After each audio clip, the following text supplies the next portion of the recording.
Hi, everybody. I hope everyone is doing all right. Welcome to the stream.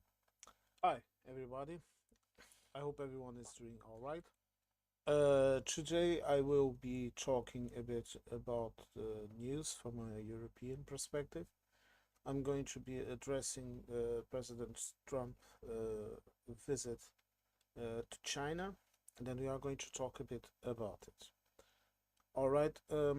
Just a friendly reminder. I have this little note here in my chat because first of all I want to address a couple of people that have been trying to be more aggressive in the chat, and I simply will not allow it. Okay, I want people to talk, but I don't want you to offend yourselves or offend other people or offend me or whatever. Okay, I want this to be a civil platform where you can discuss ideas without being unpolite.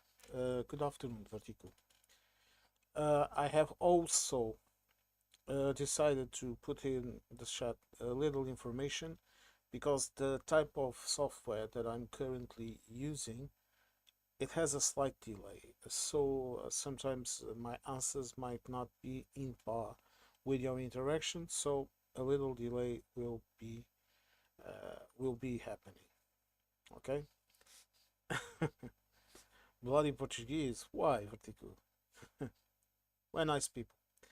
Now, uh, as we're going to start to talk, I'm going to show you a couple of views. All in Euronews. Okay. Links for the videos will also be provided in the description, and I'm also going to talk a bit about the so-called patriotic march in London. Okay. Uh, exactly though one of the people that comments on my videos and that subscribes to my channel asked me to talk about it, and I'm also going to talk a bit about it. Okay, and I even have some comments of people that were watching it live. Okay, and that are rather interesting. Okay, but without further ado, let's start with the videos. Okay.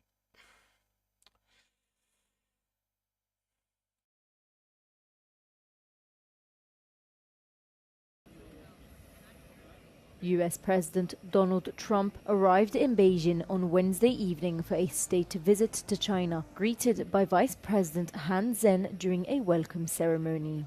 The US president is seeking to sign deals with China to buy more American food and aircraft, saying he'll be talking with Xi Jinping about trade more than anything else. Trump's trade war with Beijing has sent US-China trade into a freefall and forced companies on both sides of the Pacific to regroup. Now, Trump and Chinese President Xi Jinping will try to use this visit as an opportunity to stabilize their relationship. The US president will be in China from the 13th to the 15th of May. Trump has taken along top business and industry executives, including Elon Musk, Jensen Huang of Nvidia, Apple's Tim Cook, and many others.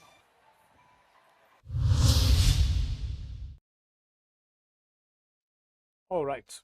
Then let's talk a bit about this little this little thing.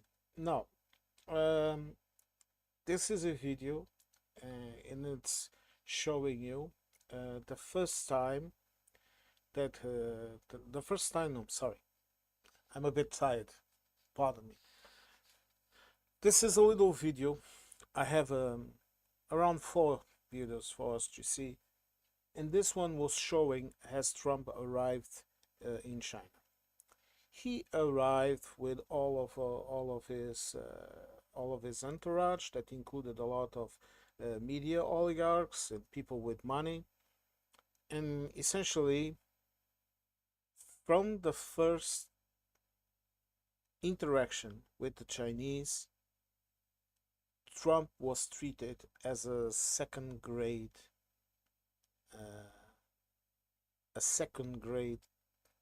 president. Okay, if you understand what I mean, he was not greeted as an equal. He was greeted as someone that is not at the same level of power and importance as the president of China. And I'm going to be talk about it. I'm going to be talk about that. But you have to understand that if you knew a bit about the Chinese psyche in the way that they act, you would understand how important this is. Trump was greeted by the vice president. It wasn't the president that greeted him. This means that he was considered not to be at the same level as the president. So this began right from the start. And if you are here sitting in Europe, you understand this mentality. Okay? There are countries here that also have this mentality. Okay? When you want to reduce the importance of someone, you send in one of your juniors, so to speak, to deal with someone. So, for example, if you come here to Portugal, this is an example. If you are a very important person, you will be greeted by either the prime minister or the president. Okay? If you are really important, you will be greeted by both. And look, and this is very common and it's normal. This is a form or a way of politically affirming your position, the position of your country, in this case China, to the world. This is China basically saying to the world, okay, Trump is not at the same level as Xi. President Xi of China is more powerful than Trump. So Trump can be greeted by the vice president and then he can come to us. Understand this. Now, we are going to continue to watch these videos. Okay, I'm going to show you another one right now. And we are going to continue to see the construction of all the things that happened during this trip. Very resumed, okay, very short and sweet, without any kind of noise and excessive emotions, because this is how you have to look into these things, okay? And in the end, when I talked about this in the consequences to Europe, which is something that we should care about, we are going to also to see something else that I'm going to speak when the moment comes. Now, let's continue with the videos.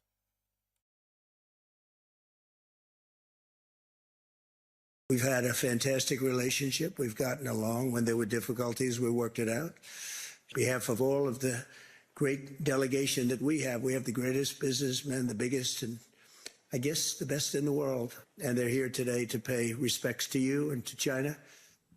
And now for some analysis on this visit, I'm joined here in the studio by our US politics expert, that is Stefan Krome. Stefan, good morning. Good morning, Maeve. Tell us more about this trip. What exactly should we be looking out for? Well, Maeve, they have started their talks already. We don't know the detailed agenda, but they're expected to discuss a whole range of thorny issues, the core of which is trade. And Trump himself, just before his departure, said that he'll be talking about trade with Xi Jinping more than anything else.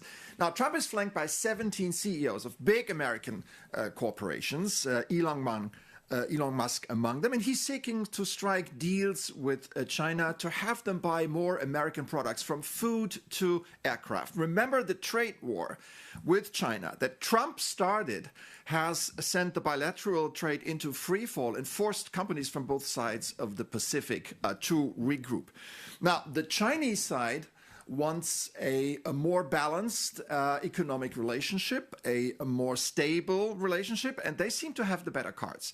They are sitting on most of the world's rare earth reserves that are used for basically every tech product that has a battery. They control the critical supply lines, and they have invested heavily in green tech, in green energy. And that makes them suffer much less than other countries from the current energy crunch and the recent spike in oil prices due to the war in Iran. And this is where Trump's problems start. The Iran war that he triggered more than 2 months ago has led to a global energy crunch, sky-high oil prices and gas prices, and plummeting approval ratings at home. So he doesn't seem to have a strategy to end the war in Iran, and now he wants the Chinese to help him find a diplomatic solution. But so far, Beijing has shown very little interest to wade into this conflict that they consider entirely to Washington's making. Instead, Xi prefers to let the US embroil itself in another Middle East war. So getting the Chinese to do something about Iran, that is probably Trump's biggest challenge here. Okay, and meanwhile, of course, today in Brussels, the EU institutions are closed for the bank holiday, but they are keeping a close eye very nervously, Stefan. Yes, indeed, Maeve. They are watching the summit from the sidelines because there's not much else they can do. And they are quite nervous because really they can't be optimistic about any outcome as they risk being squeezed between superpowers, two superpowers who don't care much about European interests. If Trump and Xi struck a tactical deal over what we call managed trade that would give the US preferential access to rare earths, for example, that would leave Europe with shortages and trade restrictions that put a lot of pressure on European companies. That is about the nightmare scenario for the European Union. On the other hand, if US-China trade relations further escalated and became a trade war, that could hit European industries through weaker demand, globally disrupt supply chain and financial volatility. So it's almost a lose-lose situation for the Europeans, mate. Okay, Stefan Kobe, thank you so much for that analysis. All right, I'm going to say this and I'm going to be very short and very sweet. These people, this guy right now, I like Stefan. He has some very good comments. Okay, but I will say this, he is wrong. Okay, Europe has already started to go to other avenues in search of rare earths. Okay, we are striking deals with Australia, with Canada, and we are progressing in an entire different way. This type of vision that Stefan is having is the typical vision of people that are still living in the past. He is still living in another moment, because I have heard commentators right here in Portugal just recently this week while I was driving from home to work, a guy that I won't mention the name, but it was in the Portuguese radio, it was in Portuguese, and he was saying a very simple truth that all of us here in Europe need to understand. Europe no longer is dependent on what the United States does. The United States can influence a lot, okay? They still have military bases in Europe, but just recently, if you don't know this, one of those reconnaissance jets that the Americans used to do recon on in the air, he passed through Austrian airspace, and the Austrians had not Americans, Austrians, not Australians. Okay, stop making that confusion because it's really weird, really weird. You know, Austria, you know, Vienna, the balls, Uncle Adolf, shit. Okay, Australia, kangaroos, crocodile Dundee. Okay, different sayings, different continents. Australia is a continent. Okay, Austria is a country in Europe, but as I was saying, that reconnaissance, that reconnaissance, New Zealand is also a great place. Vatico.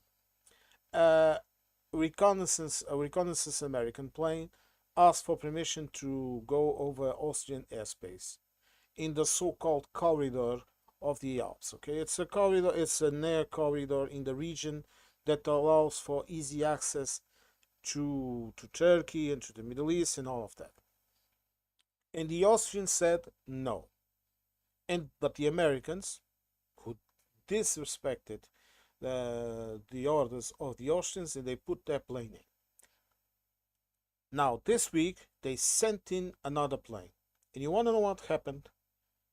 Austria deployed two jets to go and accompany that plane out of their airspace, and they made a protest in with the American authorities, and this is off the record because I don't know if this is true or not, but they said next time they are going to shoot them down. If you think this is some little saying, it's not. Okay, this means that Austria, that I believe is not a part of NATO, okay, it's a neutral country. Austria exerted their sovereign power to tell the Americans to fuck off, to leave their country. And this has not happened in a long time. This shows to what point, to what level the soft power and even the simple power projection of the Americans, to what level it's diminishing. And this is why I don't agree with people like Stefan when he is talking about this. Because he is living in a world where the Americans were a superpower fighting another superpower. And now what you have a superpower that is disappearing, and it is disappearing, okay? I'm not saying that United States will not be a powerful country just because of its sheer size. But it cannot project the soft power that they need. And people need to be convinced of that. Okay? I'm sorry, just have to make let's see. Give me a minute.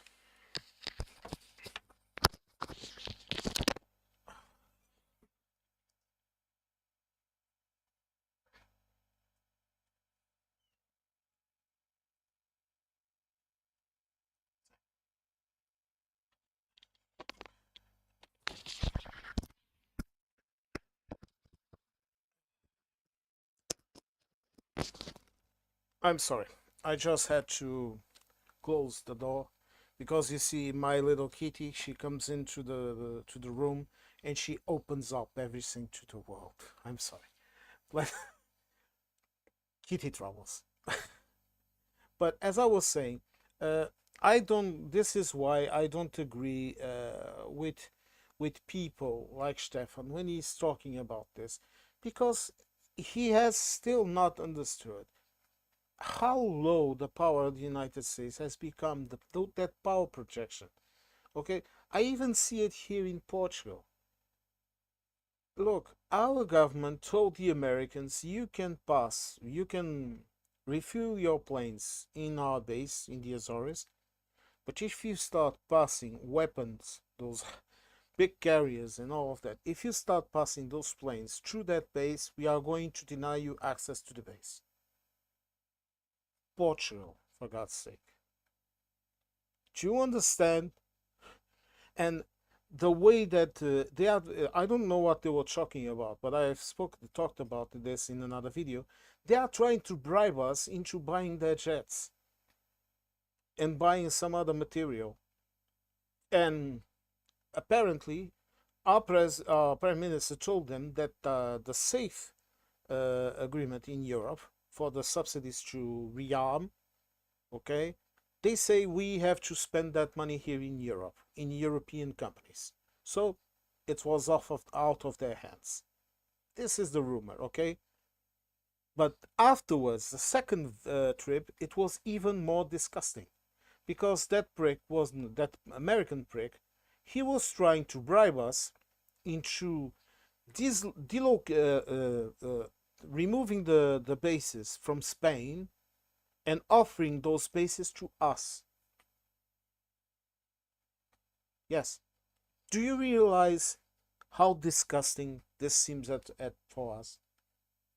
Because, you know, look, let's be clear about this, okay? There isn't that we have a lot of issues with the Spanish, and the Spanish have a lot of issues with us, okay? There is a lot of rivalry, there is a lot of history, there is a lot of things in the past. But this type of despicable behavior, trying to divide us, okay? When Portugal and Spain are defending their borders together, when we are cooperating in everything from justice to criminal investigation and all of that, when we are basically forming an Iberian bloc, it's the same thing as telling, for example, Sweden to attack Norway. This is an example. Or tell Sweden to attack Finland, or tell Finland to attack Norway. This is exactly the same thing. This is a repeated and repeated and the repeated and the repeated offense, and they continue to do this. And my kitty is headbutting my camera. Stop it. Sorry. She's a little one. And you can see how disgusting this behavior is. The Americans, instead of creating bonds with their allies, I would call us hostages, they're only creating divisions. And then you have this guy, Stefan, that still lives in that world where the Americans were our allies with their defects. Oh, they're a bit this and a bit that. Vertigo, calm down, my friend. I was just giving you an example. Okay? I was just giving you an example. I know the history between Sweden and Finland. Okay? And I know that you are different. I know all of that, okay? My friend, please. But what I'm trying to tell you here is this. When I hear Stefan and other people like him speaking in this way, look, my friends, you are wrong. You have to look at the situation as it is. You have to look at what the United States can or cannot do. The United States threatened to invade Greenland, an autonomous region that is a part of the Kingdom of Denmark. Do you realize how serious this is? If it was up to that lunatic, he would probably even bomb Spain because Pedro Sanchez doesn't want him here. These people are lunatics, my friends. Okay, now let's continue with the videos. Okay, I still want to show you a couple of more. And now let's watch another video. This one is interesting.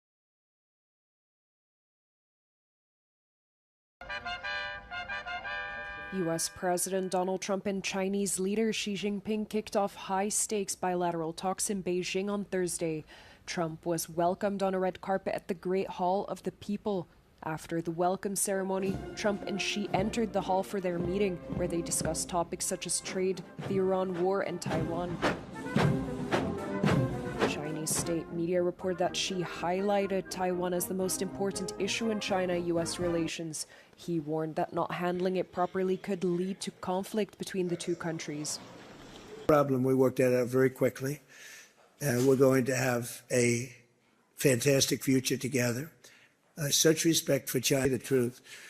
And I just want to say, on behalf of all of the great delegation that we have the greatest businessmen, the biggest, and I guess the best in the world. We have. 中美之间的共同利益大于分歧，中美各自成功是彼此的机遇，中美关系稳定是世界的利好。 Trump's state visit to China comes as Washington and Beijing seek to stabilize their relationship. It is the first trip by a U.S. president to the country in a decade. All right then. Hello, the witch god, and thank you for your blessings. The same to you. Now, did you look at the video? Did you look at what Xi said? Xi is talking about business. And in regards to that, I'm going to talk with you a bit about a funny story. As you know, the Portuguese were some of the first Westerners to arrive at China and to trade directly with China. And when we arrived, we understood this. We understood that although we had a technological superiority in terms of military to the Chinese, number one, we did not want to go to war with the Chinese, and number two, we just wanted to have a base in which to trade. And the Chinese also understood that. So they leased us Macau. Okay, we did not take Macau and the little island that is near it. No, they gave us that island to administrate, to establish our what we call the feitorias, which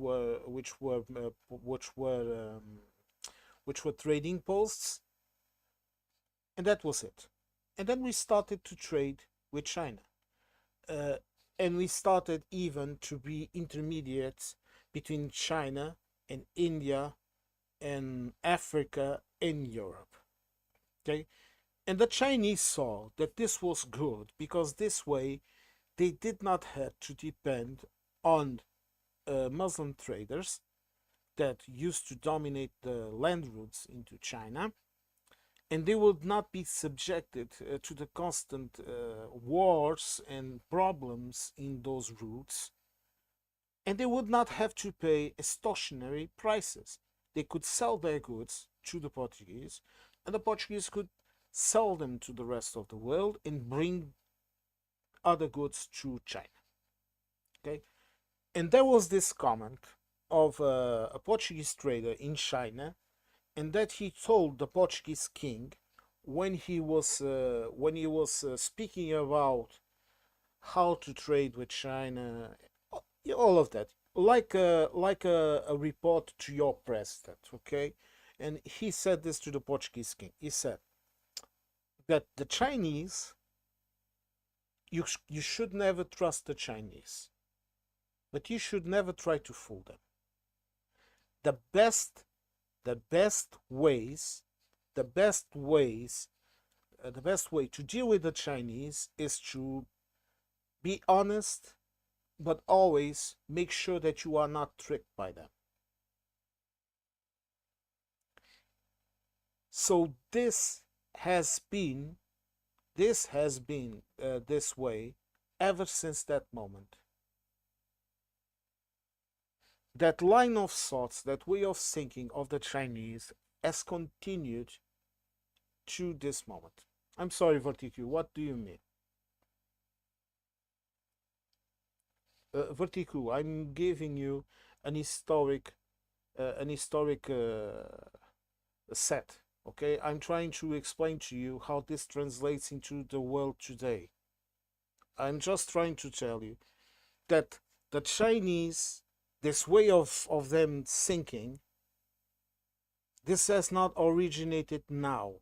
This has been going on forever.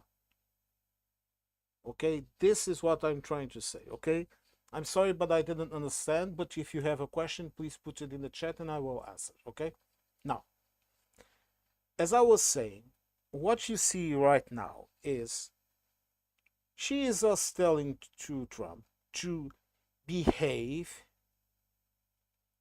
She is just telling Trump to behave, stop rocking the boat.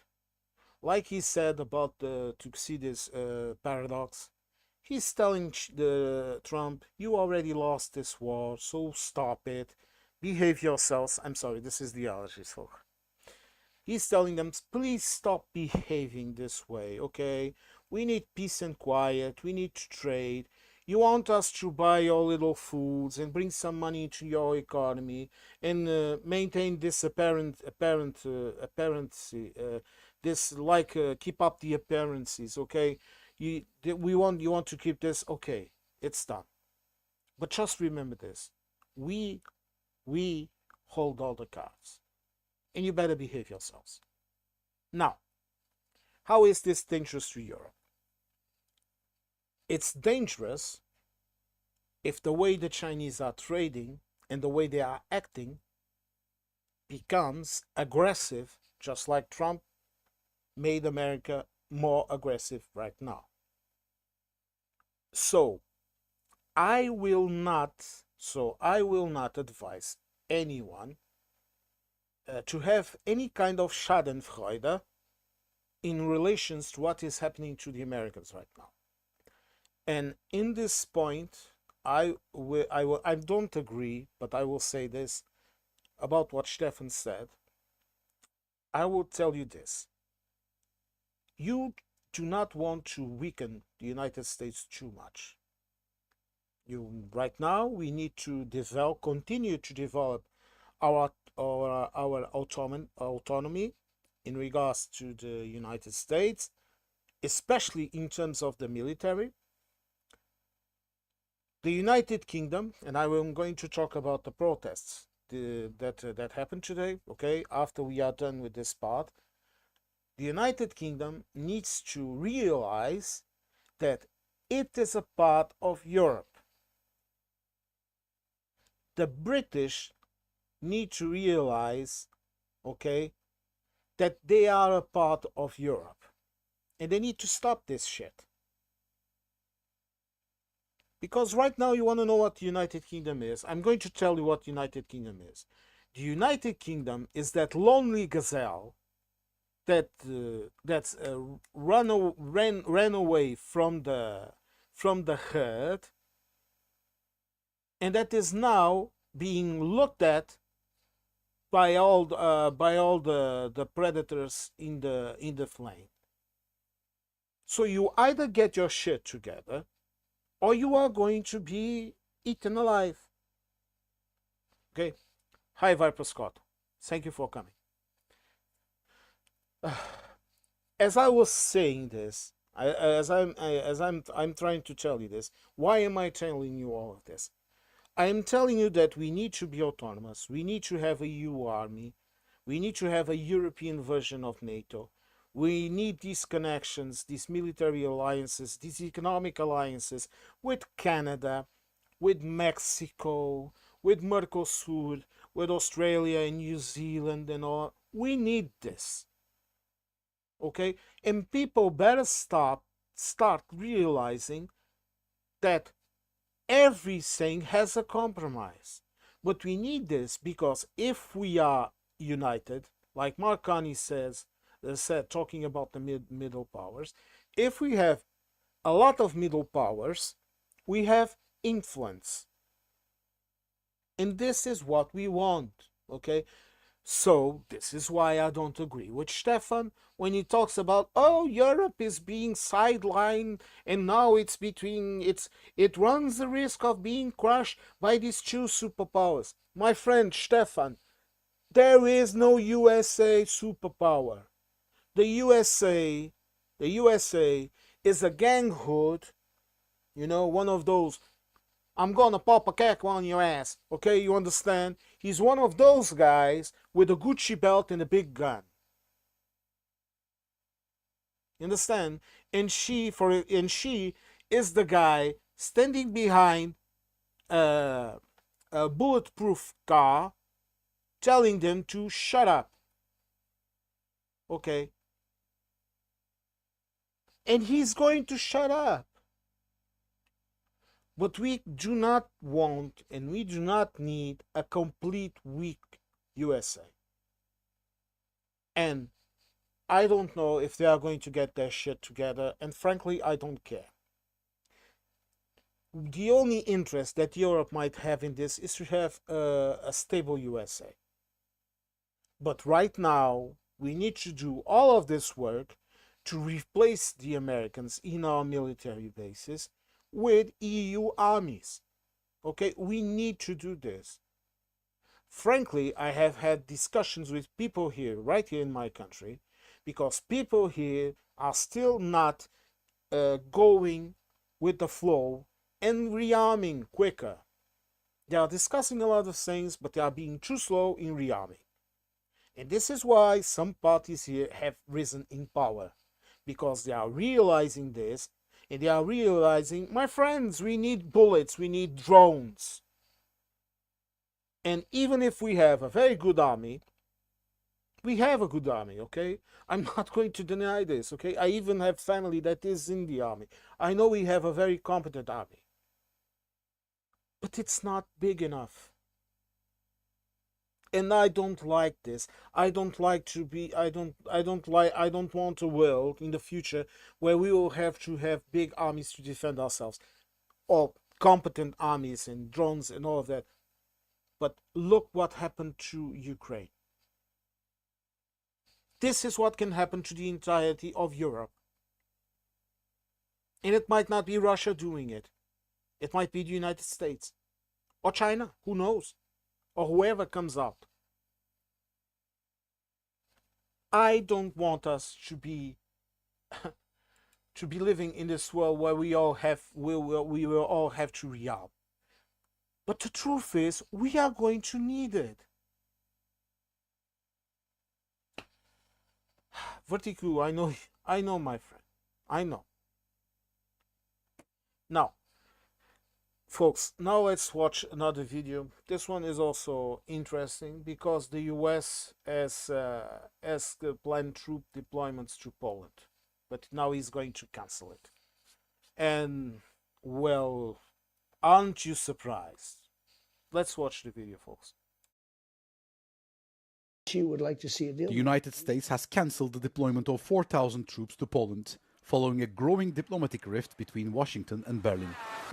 The Pentagon previously announced a drawdown of 5,000 soldiers from Germany after German Chancellor Friedrich Merz criticized the US-led war in Iran. In an abrupt move confirmed by Euronews, Washington has now scrapped a highly advanced rotational force that was already scheduled to replace units in Poland. The decision caused disappointment in Warsaw, where officials previously hoped to host the repositioned American forces to secure the eastern flank against Russia.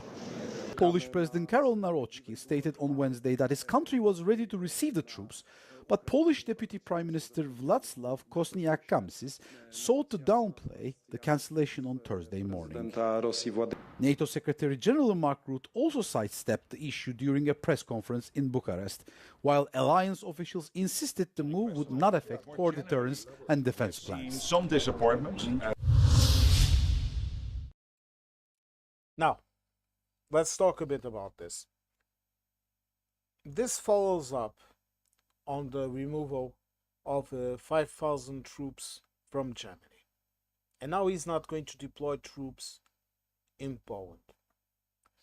And this is going to become a daily event, so to speak. Okay?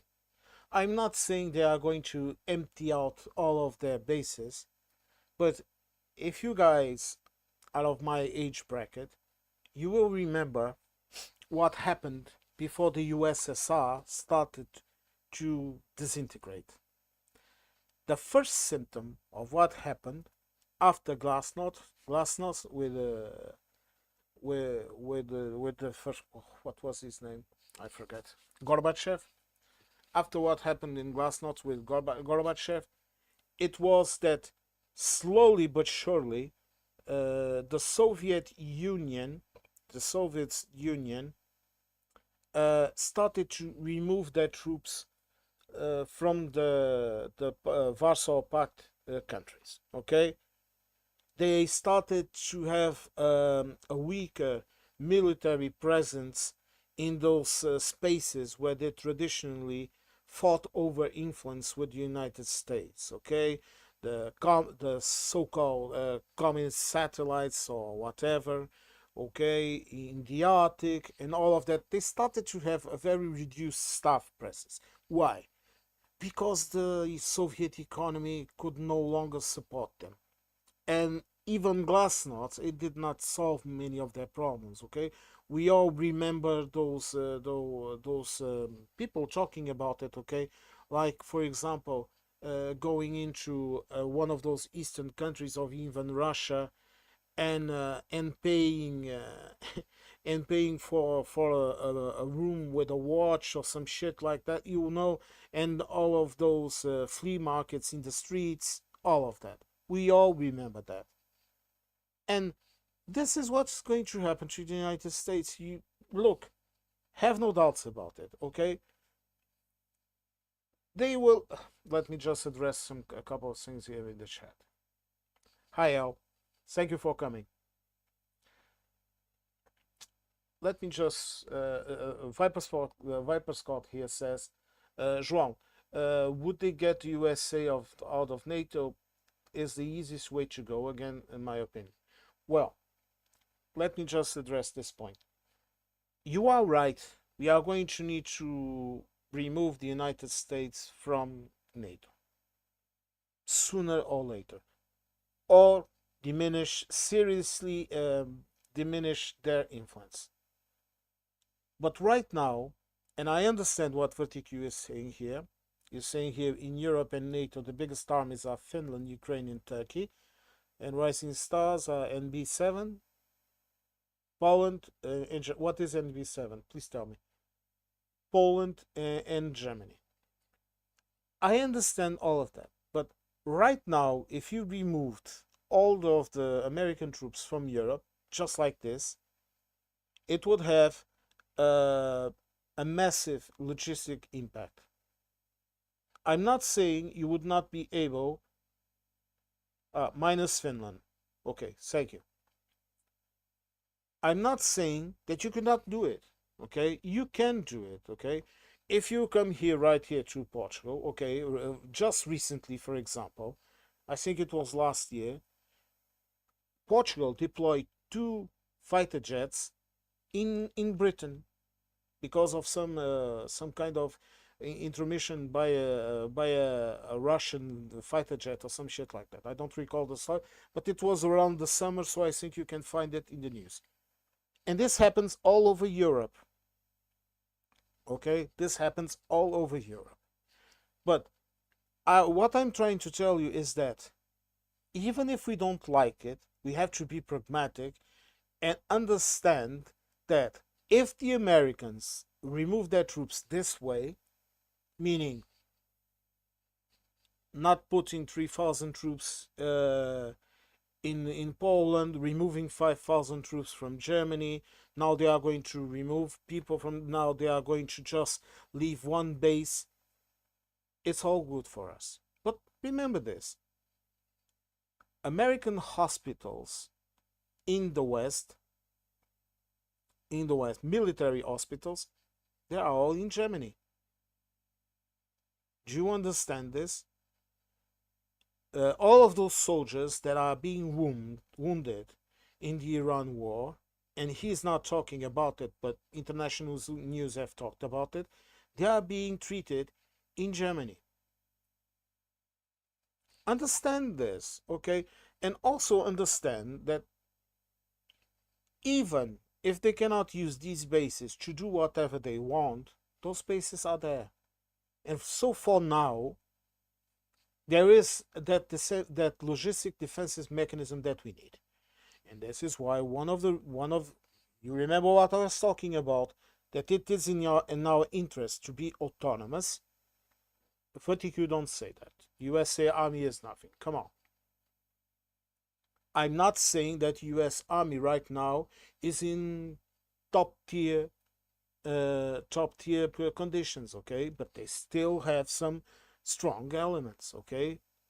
But I know it's privatized. I also understand that, okay? Now, but look, my friend, but please continue to write your opinions. All of you that are in the chat, I want you to write your opinions and I want you to talk about it, okay? The only limits that I put is not being civil to each other. That is the only limit, okay? Viper Scott here, he's one of my fellow mods in other channels, and he knows how I work, okay? It's the same thing here, Viper Scott, okay? Please feel free to speak about things and to talk. Now, this news, okay, it might be important, but look, we have to accept this, okay? We have to accept this change that is coming. And we have to accept things that we don't like in energy autonomy. My friends, I hate nuclear. But I do understand that to a degree, we are going to need nuclear to make this progression. Even if you tell me, oh, this is just about giving money to the nuclear cartels and this and that, and nuclear produces forever residues that we cannot get rid of. Yes, that is all true. But I'm going to tell you this. How are you going to get rid of fossil fuels? So far, Europe has lost almost 60 billion euros because of this shit in the Straits of Hormuz. Do you guys have a gasoline car? I have a gasoline car. For the first time in I don't know, in forever, instead of putting my usual 20 euros of gasoline in my car, I had to put 30 because I had depleted it to the reserve. So this is affecting everyone. It's still not affecting the prices of food so much. It is affecting a couple of things. But everyone that is watching me here right now, if you are in European or if you are an American, but your situation is a bit different, okay? But if you are in a European here watching me, you know this is affecting your life, okay? In the UK, people are also experiencing this, and even worse than here. Okay, gas prices are rising, food prices are rising, energy prices are rising. So we are going to need some kind of quick fix to solve this. Look at France. They are the only ones that are able to have enough energy for them and to sell to others. Portugal has around 70% of green energy. But we still need to fuel our cars. We have a lot of EVs, but there's still not enough.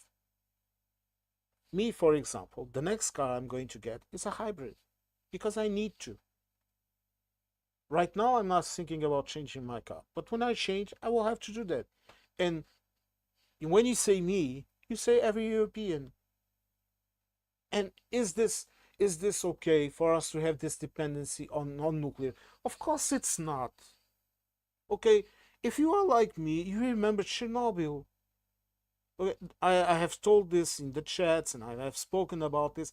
I have talked about how I had to spend 1 week, 1 or 2 weeks locked inside of my house, how it rained green in my town, how people had to get, and this is in the bottom of Europe.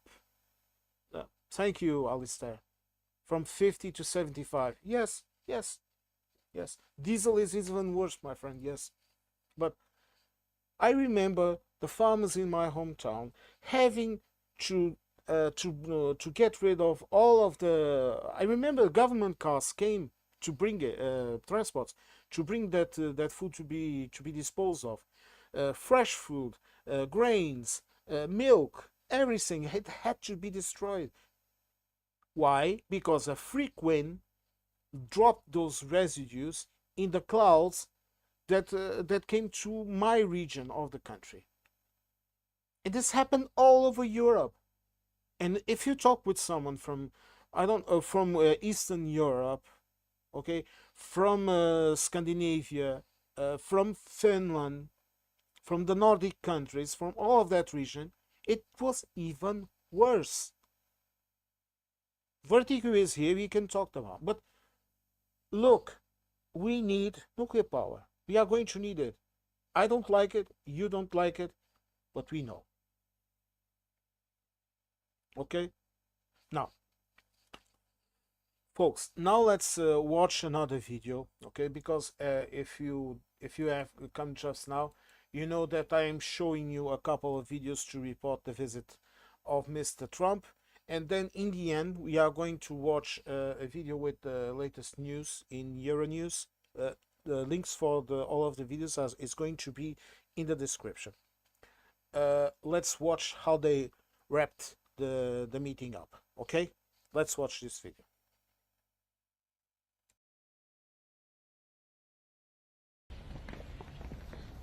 U.S. President Donald Trump departed Beijing on Friday as critical talks with his Chinese counterpart Xi Jinping concluded after a two-day visit.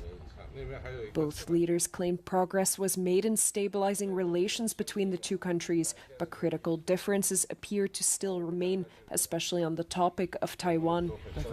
Thank you. 这次的访问是一个历史性的、标志性的访问。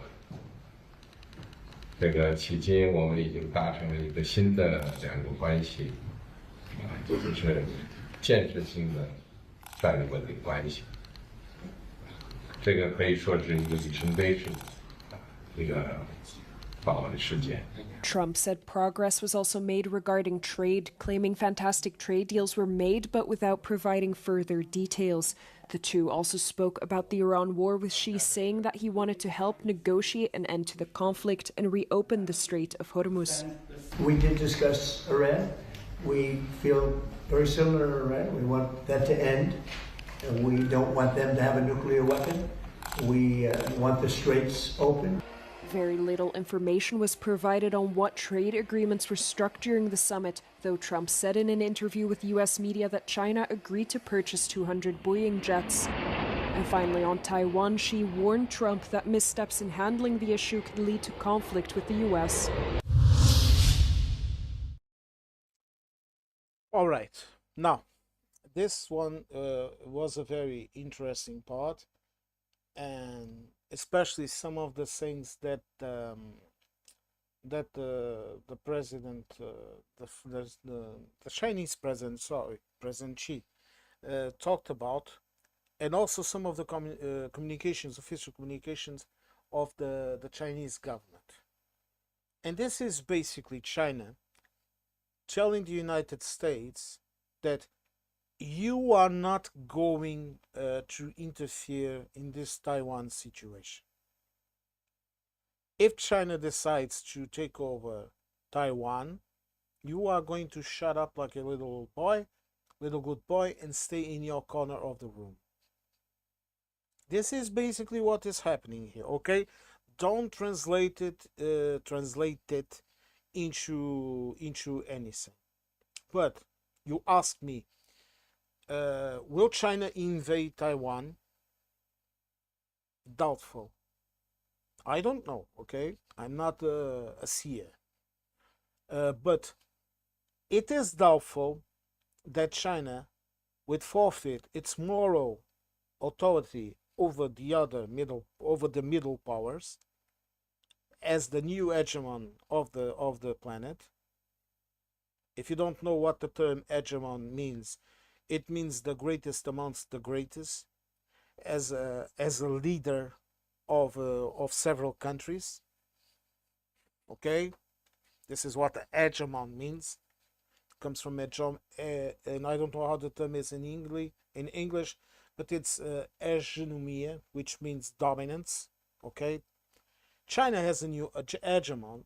I don't think they will risk their moral authority to dictate morals to other countries like they are dictating to the United States right now with the shit that they have been doing in Iran. They will not risk to invade Taiwan. But will they try it by using other means? Yes, they will. For example, just recently, the leader of the Taiwanese opposition, she was in China, visiting, talking a lot, having a lot of meetings. This says something. And you are going to ask me this: what can Europe do? Or the United Kingdom, for example, or the United States? What can they do? And I will tell you this with an entire clear mind, pragmatic logic. I will tell you this: we cannot do absolutely nothing. Okay, we cannot do absolutely nothing. If Taiwan continues to drift towards China and be reunited with China, and if they solve all of their issues or whatever, we will not do absolutely nothing. If China violently attacks Taiwan, which I think is highly doubtful, yes, Vertigo, I also agree with you. If they try to attack to attack Taiwan violently, in that case, we will do something, even if we say that is very bad. Okay, but other than that, we cannot do anything. And this is the great existential crisis that Europe is having right now. Okay, we cannot do nothing because we are weak. We are very strong economically. We are very strong in terms of knowledge. Some countries, like the ones that Vatiku was mentioning here, right here in the chat, some of us have a lot of armies, have a lot of power, a lot of military power.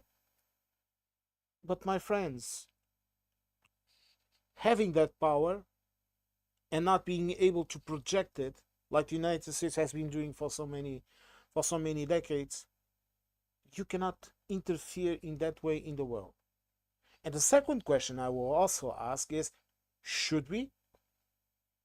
Do we really want to become that country like the United States that topples governments for their own convenience? Do you want to be that person? Me personally, no. I don't like Iran. I don't like zealots of any kind. I know their government has committed a lot of crimes against their people and against others. I also understand the historic background, all of that. I understand all of that, okay? But I think we should mind our own business.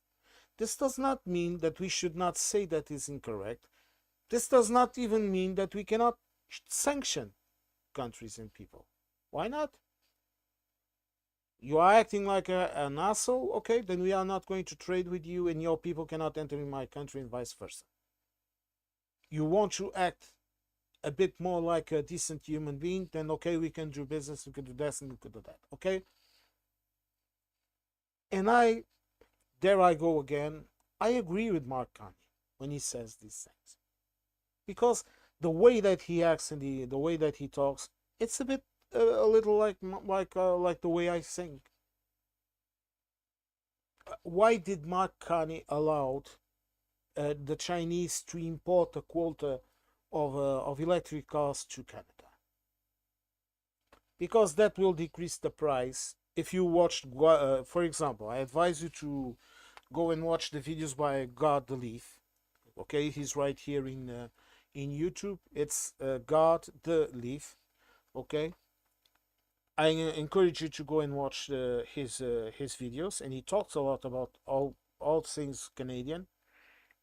And he was making a video about the prices of the cars. And look, my friends, the Chinese are selling cheap cars, and even European companies are building cars in China. The Chinese, right here in Portugal, they are part of a consortium that is building electric batteries plant. The difference is that in most of Europe, and I'm talking about continental Europe, I'm sorry, but the United Kingdom, I don't think they have the level of control that we have. The difference is in Europe is that we have the state over the companies. Okay, it's as simple as this. You can have private hospitals here. You can have private everything. But the difference is we have laws and the direct supervision of the state. Any private hospital, I'm giving you this example, but if you go to France or to Germany, which have very similar systems, you will find the same thing. For example, a private hospital here is still under the jurisdiction of the health ministry here. They make the inspections to a private hospital like they would to a public hospital. They make sure that the pricing is under the rules that the state has decided. They dictate all of that. If there are medical procedures that the public hospitals cannot perform because of time or because of need basis, people go to the private hospitals. They have their procedure, and the state pays the private hospital an amount of money or whatever that is strictly controlled by the state in annual negotiation tables. Okay, it's the same thing with medicine. It's all the same. And in the United Kingdom, you still have the NHS with all of its issues because of the lack of funding, the lack of investment in hospitals. Where are all those hospitals that Boris promised he would build? Where are they? In Scotland, things are better because of the evolution. Because in Scotland, people, the local government can do things a bit different. The same thing with water. The same thing with so many things. If you ask Viper Scott, Alistair, right here in the chat, he will tell you about it. And how, and if you look at England and if you look at Scotland, you can see how important state control in those aspects are. And this is not socialism, my friends. This is not any ism. This is common sense.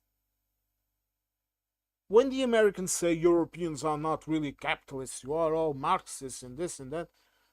Look, my friends, I'm going to swear for the first time in this stream, okay? But I always tell them to fuck off. Europeans are capitalists, but we are not neoliberals. We do not believe in privatizing everything and the control of the state over everything. That is ridiculous. That does not work. You cannot put your hands of your health, of your life, into a private company. You have to have a state that regulates and controls a country where people can freely trade. And this is very important. And I really think people should really think about this, because I don't know, my friends. Well, I'm not going to show this video. Let's continue. Now, let's talk about the marches in London. If you don't know this, today, a march by the supporters of that guy, that Yaxi Lennon, Tommy Robinson. You know that guy, the guy that says he's a great British patriot, and that lives in, I think now right now he lives in Spain or something like that, and he has an Irish passport. You know that patriot, okay?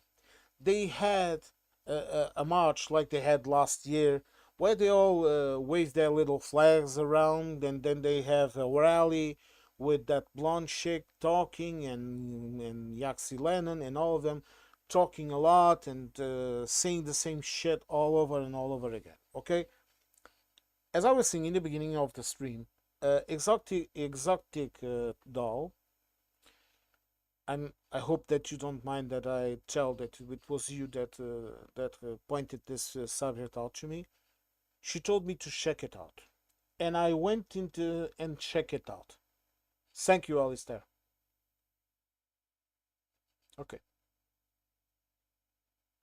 Thank you. See, this This right here that Viper Scott is writing here in the stream, this is what it means to have some kind of state control over these things. And this is why the United Kingdom needs your NHS, okay, in your hands, not in the hands of private contractors, especially not from the United States, okay. But let's continue. I watched the stream. I had no patience. I put on the subtitle. Sorry, in Portuguese it's legendas. I sometimes confuse the words. Okay, but I put on the subtitles because I had no patience to listen to those people. Okay, I used another alias. I went into via a different account in a private navigation, and I went to watch the streams. First, I watched a neutral stream. And I even thought about making a video reading out the comments by some people without identifying the people naturally, but I even thought about doing that. But I saw two streams, and in one it was a so-called neutral a stream, and in that stream you had a lot of people talking both points of the aisle, some talking about the manifestation for Palestine and all of that was also occurring this same day, conveniently. Okay, and they still went ahead with their flag shagging march, but that's for another stream. We'll talk about that in another one. And I saw the stream, and in that one that was more or less neutral, there was a lot of people talking against them, pointing out the stupidity of their positions and all of that. There were a lot of people talking for it. And if you have been online for so long, like I have, you can instantly see the automatic bots, okay, the bots dropping their points in the stream, okay, and you can see the real trolls and you could see the real haters. But in that stream, if you were watching it, you could watch it more or less, okay? The reporting was done decently and you could watch it. And then I went into a certain right-wing so-called media company. I'm not going to say what it is, you know what it is. And I watched the stream. And you would not believe the things that these people were writing. And I will tell you that half of them, at least, they were real people. They were not bots. First of all, I had to understand them because most of them had a very poor grammar. Okay, and even if I sometimes have a bit of difficulty with English especially when I'm tired, okay, I know what good grammar is. And I can write English much better than I can speak it, of course, because when I speak it, I have to undergo the mental process of doing it, okay? Water, okay? And I'm going to tell you the key aspects that I took from the stream. Number one, for some reason, there were a lot of posts against Piers Morgan. I mean, I don't like Piers Morgan either, but it's just because he's rather low IQ. He doesn't understand the world. He talks a lot. He tries to come out as this very intelligent person, very gifted speaker, but in fact he is not. Sorry to anyone that likes to listen to him. The second one was talking about Islam, against Islam in this case. Talking about there was even one that was talking about Nazi Islam, against Islam. Then they were constantly insulting Starmer, and blaming him for all the problems in the in the in the in the in the in the country. For some reasons, they were also attacking Nigel Farage. Where is Farage? Why isn't he here? And this and that. Who knows? I don't know. Maybe the movements are fracturing or something like that, and really don't care. And then I saw a constant undertone, which was this: the people that were writing this on the stream, they are living in a completely different world than you and I. And just like the MAGAs, this is my opinion, it is useless to try to speak with these people. There is only one way any decent British person right now has to deal with this. And that is to simply cut these people off. Okay? Stop giving them credit. Stop trying to convince them of anything, because you will not succeed. You cannot convince someone that is so far down the rabbit hole that they cannot understand common sense. Look, I have been avoiding going into these types of streams and this type of people, and just watching the news, just seeing what is happening and sticking to the facts, because frankly I was disgusted. I read everything. I read some guy that was constantly saying that Palestine doesn't exist. I saw a girl that's verbatim wrote, "Where is Palestine? It's not in the history books. It never existed. That is Israeli land." And all of this shit, okay? You saw everything from people calling Tommy Robinson and Stammer also, and Farage also, as Zionists, to the ones that were talking against the Zionists, from people that were being outright racist against Jewish people, against I remember a comment of a guy that said, if this is a working class manifestation, then where are all the brown and black Viper Scott sorry, Viper Scott, where are all the brown and black working class people in the manifestation? And that's a fair point. And you want to know what the answer was? You are a fucking Zionist. This was verbatim, not my words, my friends, okay? Not my words. This was verbatim what they told them about it. Yes, Viper Scott, not worth it. No. And look, and as I was telling you, I have been around this game for a long time, okay? Like we said here in Portugal, we have an expression here in Portugal that says já ando a virar frangos há muitos anos. This means I have been grilling chicken for a long time, okay? And this means that that I have a lot of experience with this shit, okay? I have been online for now decades, okay? I I started when the internet was still a modem and you loaded pages. If anyone remembers that, it was a pain. I started working with computers when I was around 7 years old.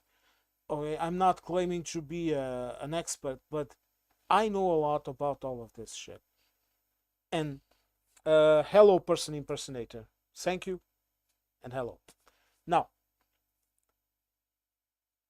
when you get a glimpse into the world of these people, you see, you see that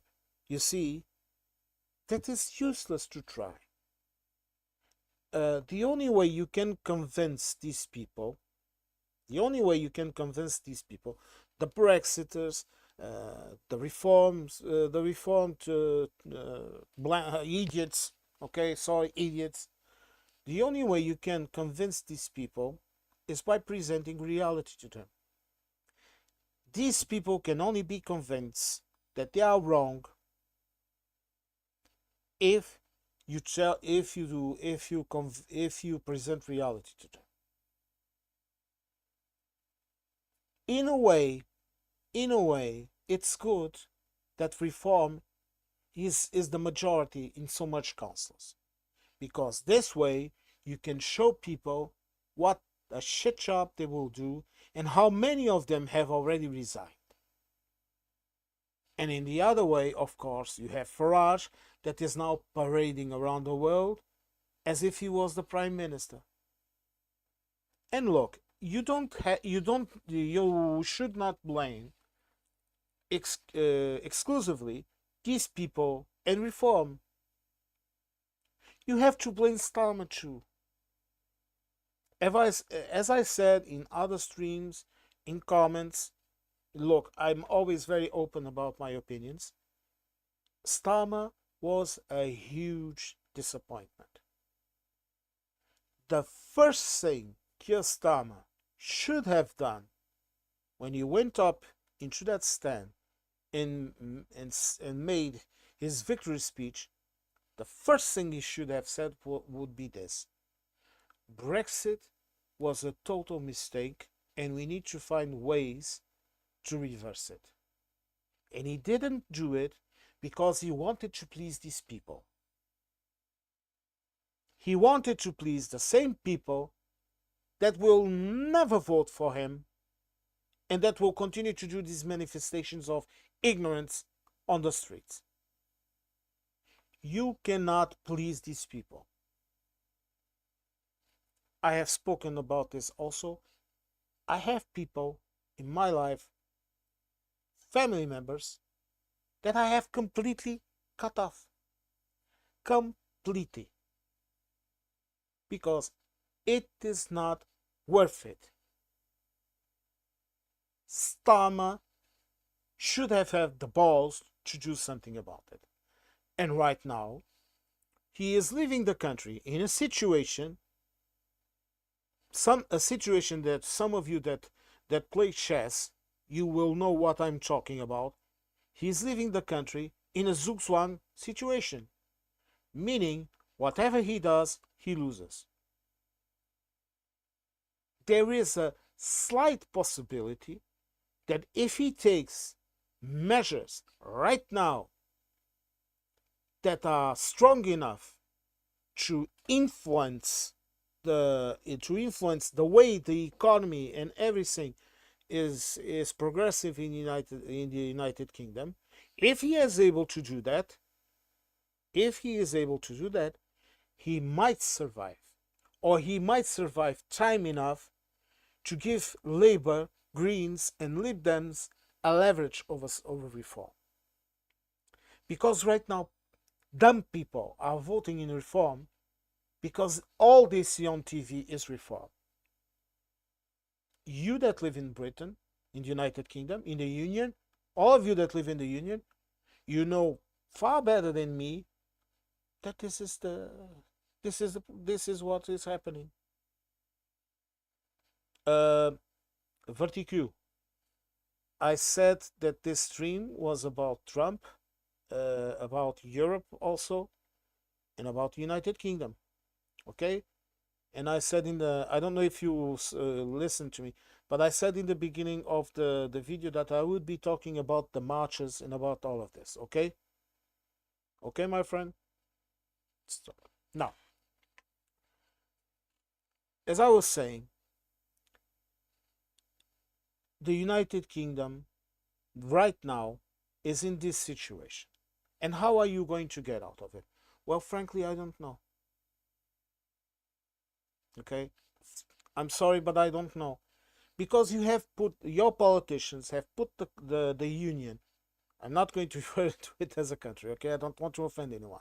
But the politicians in the United Kingdom have put the union in a position that I frankly don't know. But what I do know is this: if you don't fight back these people, if you don't stop them from gaining momentum, you are going to find yourselves in a situation where you will have a reform government, and that will be the end of the United Kingdom. Period. Have no doubts about it.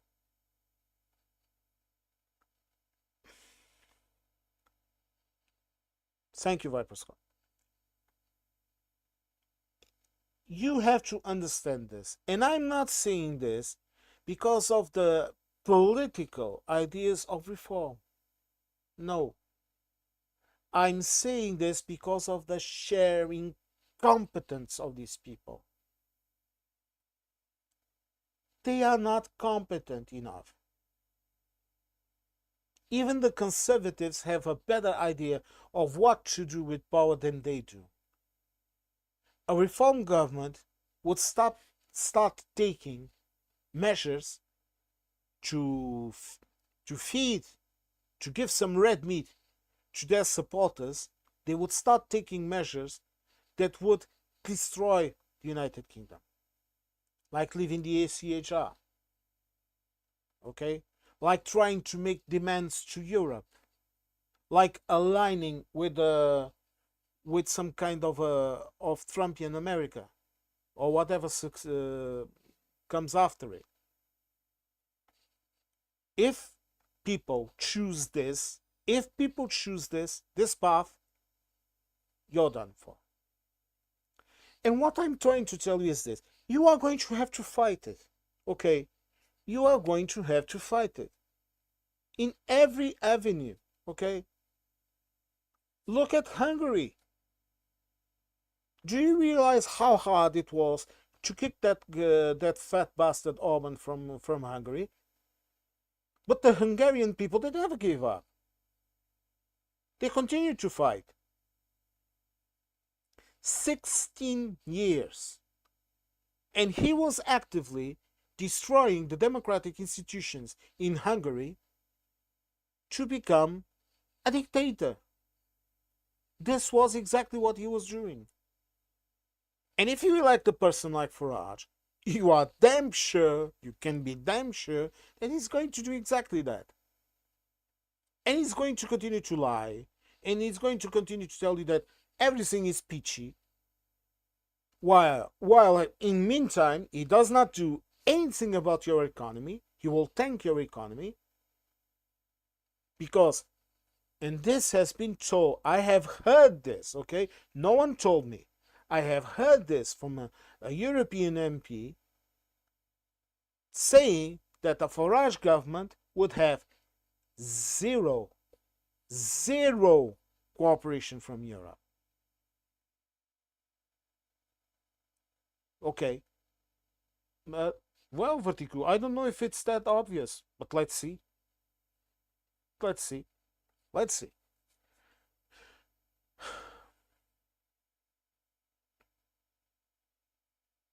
Yes. Yes, person in person. Exactly.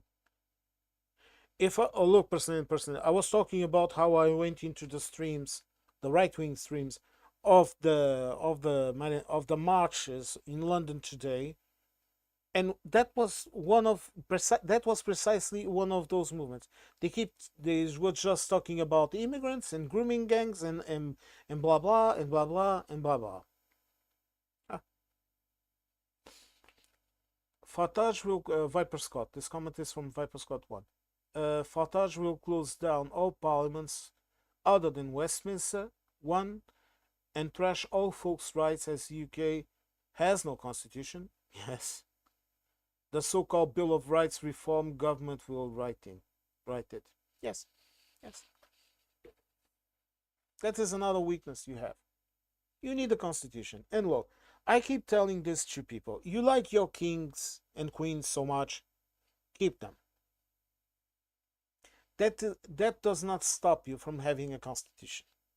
There are plenty of countries in Europe in which the king is not a ruler. It's a part of the state. Just go next door to Spain. The king has a lot of influence. The king has so much influence that when the former king started to do shit, he was kicked out and a new king was appointed. Do you think he was kicked out just because he wanted to? Or don't you think the parliament told him, hey, you did too much, okay, my friend? Go, leave. Let your son take the power, take power in, because they are part of the state. In the United Kingdom, you have this kind of worship for the kings. I don't understand it. Okay, I'm a Republican. I'm sorry, I am. Some of our ancestors were probably in the popular uprisings in the early 1900s to bring down the monarchy. Okay, but I don't understand it. But as person impersonated is right here saying in the chat, the king is indeed Charles Sausages. The guy knows something, and he seems like a decent person. Okay, you saw the way that he trolled, literally, he trolled Trump in the United States. That takes a lot of balls. But he has no influence. Yes. The United Kingdom would even be better if instead of having a golden cow as a king, you would have someone that would serve as a referee in public business, just like in the Nordic countries. They have that figure. The king does have some influence, if not even a moral authority. Okay, that will be a way. But, folks, I want to summon up this.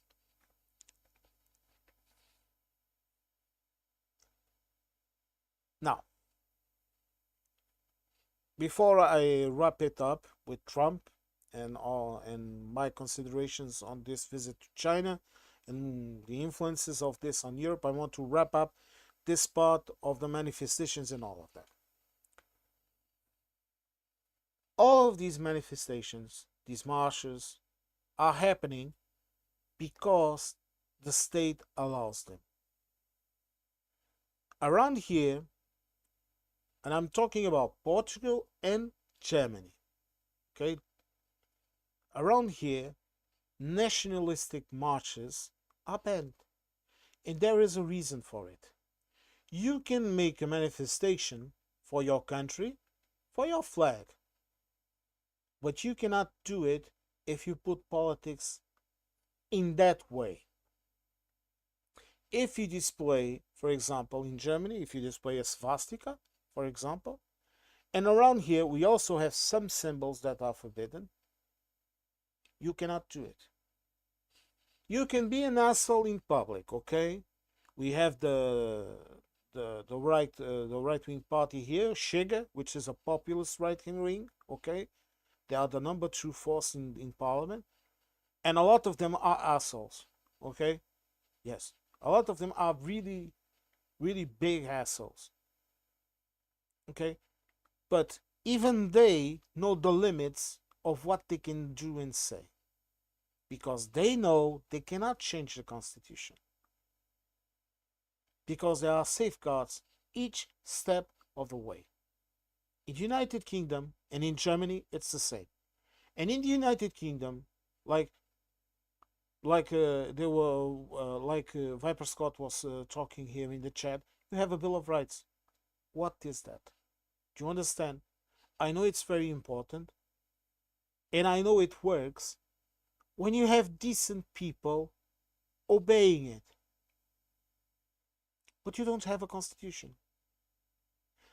I have a constitution. My country has a constitution where it clearly states that no fascist regimes will be allowed. In other words, maybe I'll make a video translating the constitution, the Portuguese constitution into English and talking a bit about it. But you can find it online. And this has been in law studies. This has been the by analogy.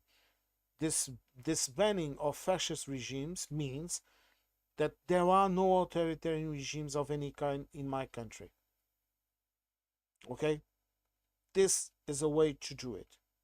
And also, I have rights that no government can take away from me. So unlike the in United States, I have rights I have rights no one can take away from me. I have rights I cannot even forfeit.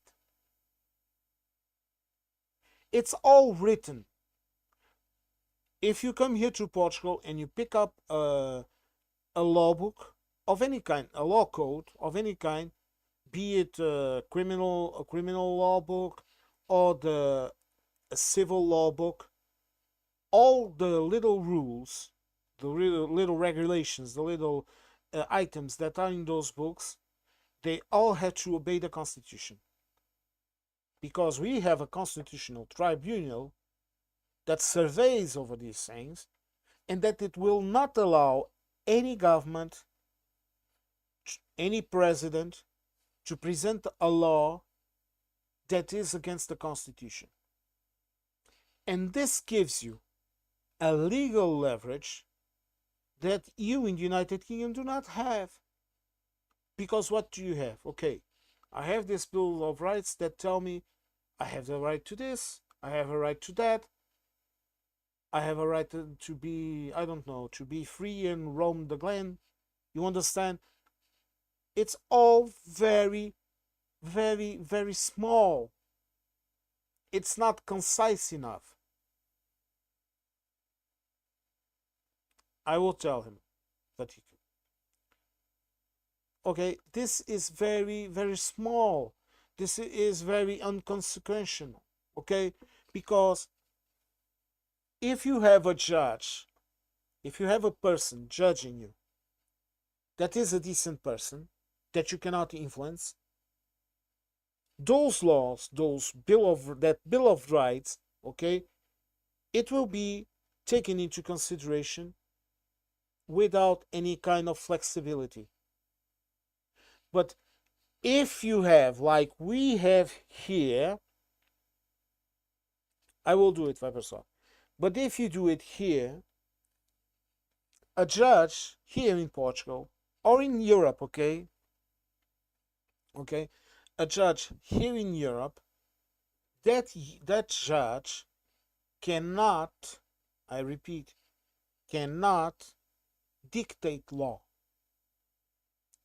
The judge has the law and he can apply it to the case.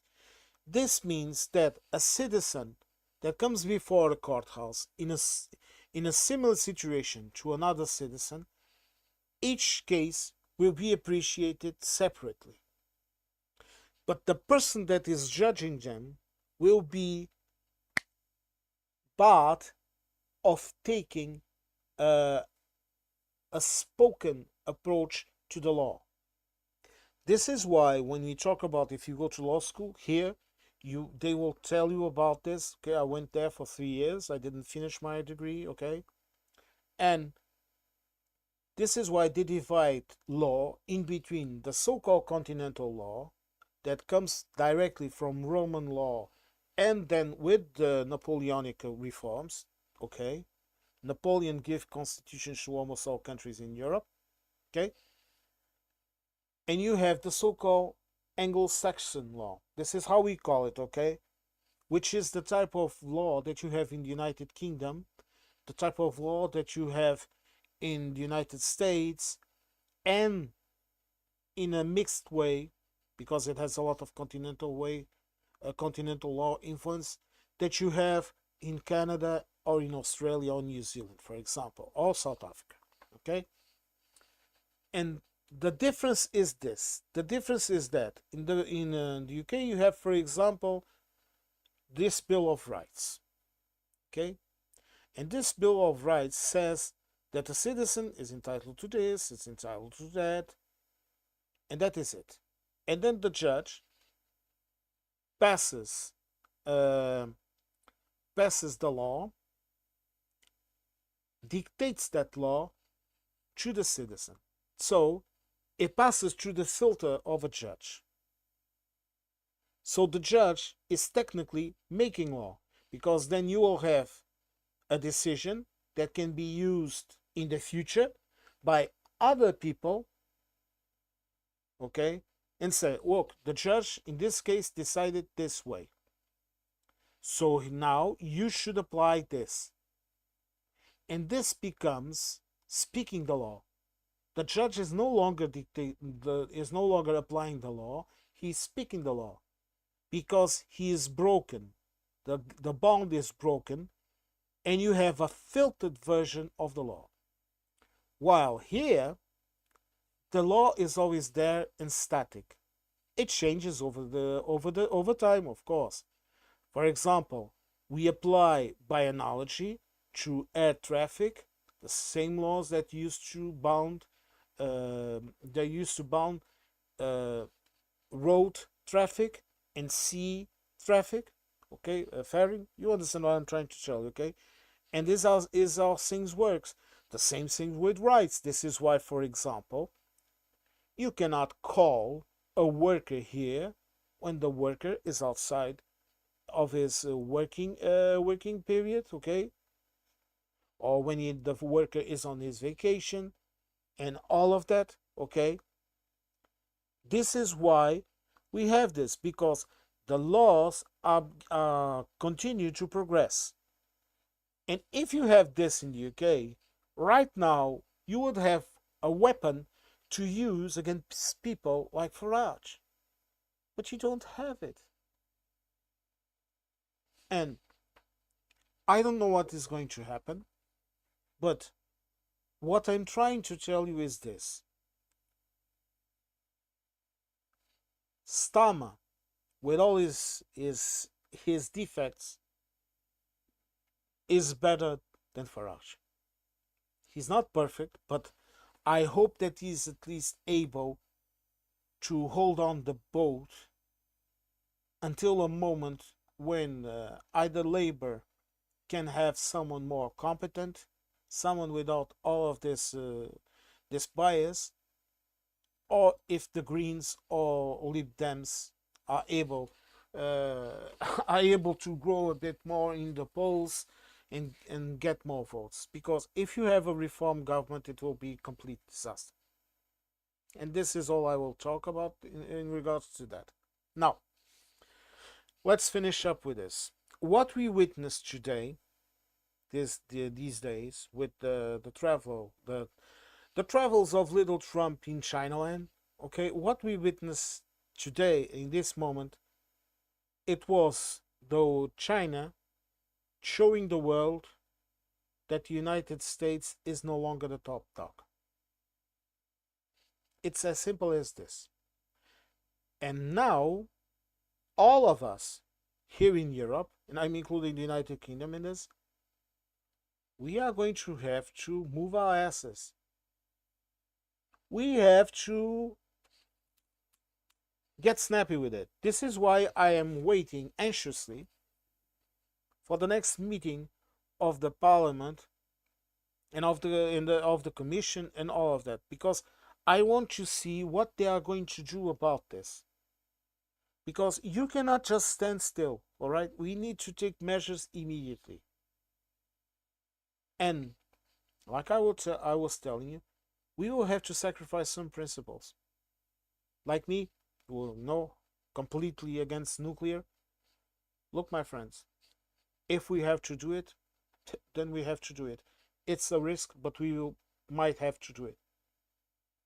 I don't like violence. I don't like the fact that my nephews can be sent to the army to fight in a foreign land. I don't like it. Or that they will have to enlist into the army to defend my country. I don't like that. Me, I'm getting older, but who knows? If it's needed, well, I'll tell you this. I will go first before I send them. But I understand that this is going to be needed. And everyone in Europe, everyone has to come to grips with this. We have to understand that that peaceful time in which we had the American umbrella and blackmail, that now we don't have the umbrella and we have a lot of blackmail. And we need to kick them out. And we will still have the lunatics of Russia in the other side. And we will have China too.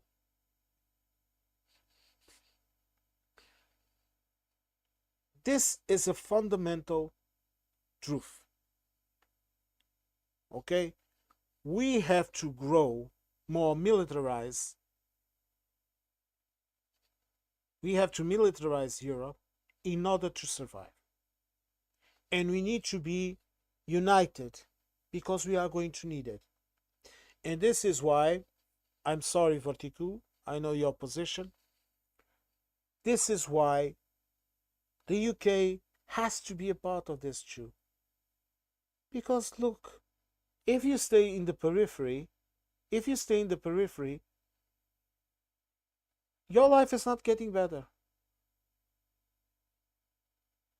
Your life is not getting better. It will get worse.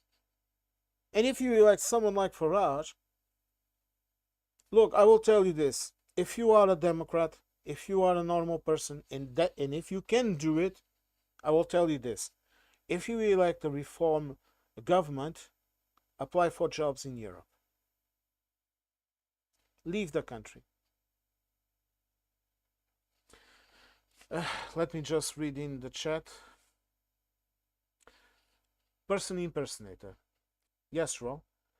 I was always anti-war, but that's not to say I wouldn't do what I could to defend my country against invasion by Russia, by Trump, or by other authoritarians. Yes, it's the same thing. Look, person impersonator. I'm also, regardless of my looks, I look like like my nephews always tell me, I look like a mob enforcer. Despite of all of this, I'm not a violent person. I have only fought to defend myself or to defend others. I don't like violence. I think if we are biologically born with the ability to communicate with each other, we should use it. Okay? Humans have big brains and we are apex predators, I know all of that, but we have developed ways of interacting with each other without the need of violence. The issue here is you cannot have an argument, a polite argument with someone like Putin or someone like Trump or any kind of these bullies. And I've been very candid about my story, my life story. I've talked about it. I use it as an example. I suffered with bullies, and I had to stand up for myself, and I had to kick some ass, and I had to be a violent person to defend myself. I was never a person to make fun of someone because they were different from me, of trying to hurt someone because they were weaker than me. I don't like that. It makes me feel sick when I see people doing that. But, like my father used to tell me, whenever I got involved in a fight, he would ask me if I had started the fight or if I had ended it. Do you understand what this means? And this is exactly how we should be. We should be strong enough to end a fight. And I am afraid of something that a lot of YouTubers have not especially YouTubers talking about the European Union and all of this. I am very afraid of this, but right-wing movements that are growing inside of Europe right now, they are becoming pan-European movements. This means that the bloc in the EU Parliament that is much more right-wing, much more prone to take on extreme measures and violent measures, is growing. And this means that in the future, a UK that is ruled by someone that is constantly offending Europe,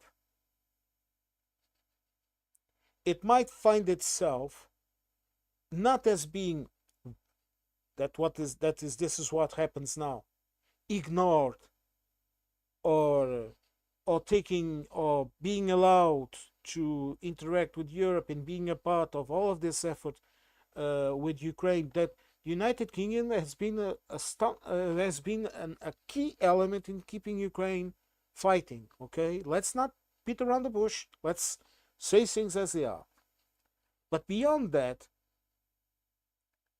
that type of UK, of reform UK, trying to offend Europe, trying to blame Europe for everything, they might find themselves in a position in which they will have an openly hostile Europe against them. And this, at least to me, this is scary, this perspective. Because I'm not saying that suddenly Europe is going to become some kind of autocratic pan-European movement. This is not what I'm talking about.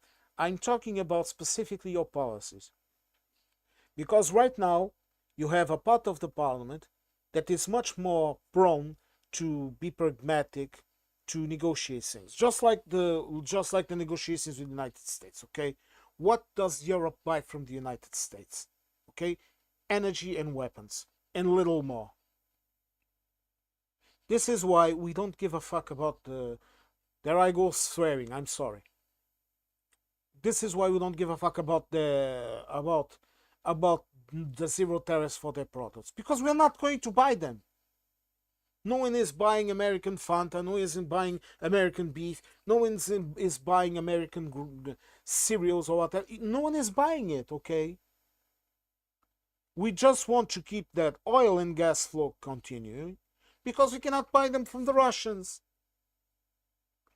And right now, we are trying to diversify the way we get our oil, okay? For example, Portugal and Spain get the majority of our oil from Algeria, from North Africa, from Canada, and we were also from Nigeria, and we were even getting it some from Venezuela. And we need to do this, okay? But we need time, just like when I was talking about the American bases and all of that we needed time. Okay, Verti. Okay, Verti. Now, I'm going to conclude this stream, okay? I've been here for almost two hours, okay? I'm a bit tired. I need to have my dinner. But I'm going to conclude by saying this. This moment that we watch President Trump go to President Xi, when we see a history book, historians in the future are going to end the American century in this moment. Okay, this is what is my conclusion about this. Now, folks, I don't know if I will make another stream tomorrow. If I do it, I will say something in the morning. In the morning, I will post a little message saying that I'm going to make a stream.